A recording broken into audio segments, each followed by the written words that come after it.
my biggest situation was the fact that, he sent cease and desists out to try to stop all of my music and get everything pulled down based on, saying that I'm still an artist of G Unit. And that right there led me to, realize that I have to try to find a different route to be able to, complete this one album that I have left with him to be free and done. And, like I so say, your new album with DJ Paul, 50 Cent will have... 50 won't.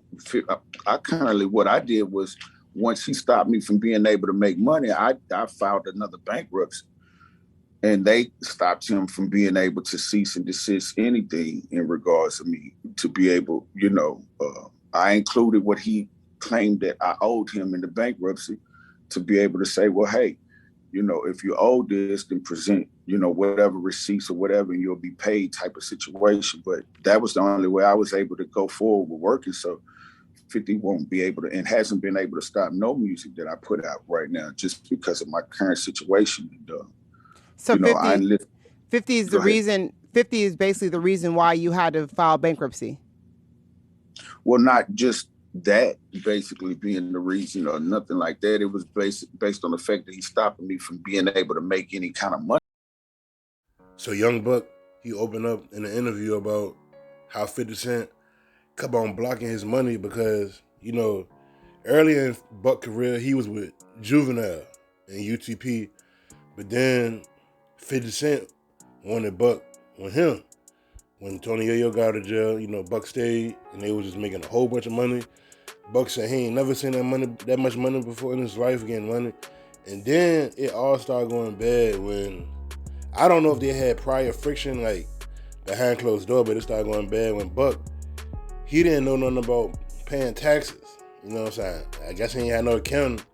50 didn't give him game on that, I guess. But Buck was on the phone with 50 crying because he needed some money. He didn't want to go to jail. He owed so many millions in taxes and he had the money.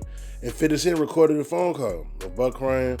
And that's where it first started at. And then G Unit was over. And then 50 Cent brought him back in 2014. Everybody back. And then G Unit broke up like a year later. And that's when all the friction was going on. Like, is G Unit still back together? What they doing? And then that's when Buck had them rumors with the, the tranny. And then that's when 50 Cent was like, oh, nah, Buck ain't in the group no more. He on the other side. And that's when Buck started, dissing 50 Cent and stuff. And 50 Cent being the petty type of dude he is, because 50 Cent and Jay-Z is two of the most pettiest rappers, bro. If you piss them off, they gonna hit you where it hurt. They might not dish you back on the song, but if they got any business dealings with you, or they know anybody that does dealings with you, they gonna hit your pockets. So 50 Cent basically was telling Young Buck that he still owes like another album on his contract. And before that, contractually, he cannot put no more records out. He can't perform because 50 Cent need a cut of that. It was a whole bunch of stuff that Young Buck couldn't do legally because he was still in contract with 50 Cent, and 50 Cent was not letting him out his contract. That's some petty shit right there. So Young Buck saying he couldn't make no money. He had to file for bankruptcy, and now he finally out his contract. Because once you file for bankruptcy, everybody that you owe is like it's a clean slate. Like you don't owe nobody, but just your credit real messed up after that. You got to bounce back. But you know what I'm saying? Honestly, after that whole training rumor, man, I don't think Young Buck can never have a profitable career again. That's just my opinion, unless you go on the other side and do music with them, man, with Lil Nas X, man. Do y'all think 50 was being petty in this situation? Y'all let me know in the comment section, boy. B. Moots.